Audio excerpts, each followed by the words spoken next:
Today we will work on a road sign. The task is not difficult but quite interesting. So, here is the task. What does this sign mean? Number 1. A stop sign is ahead. Prepare to stop completely. Number 2. A yield sign is ahead. Be ready to slow down and give way. Number 3. A pedestrian crossing is ahead. Be cautious. Number 4. A railroad crossing is coming up. Reduce your speed. Pause the video and write your answer in the comments. At the end of the video, you will find out whether you are right or not. I'll set the timer and give you 5 seconds to think it over.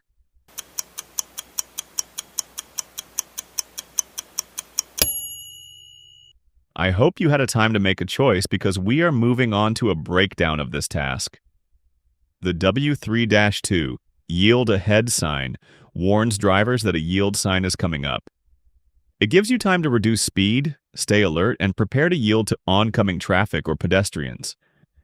Ignoring this warning can cause accidents, especially at high-speed intersections. So the correct answer is number 2. Congratulations if you have chosen it. Subscribe to my channel so that the police never stop you and issue a fine. Drive safely and take care.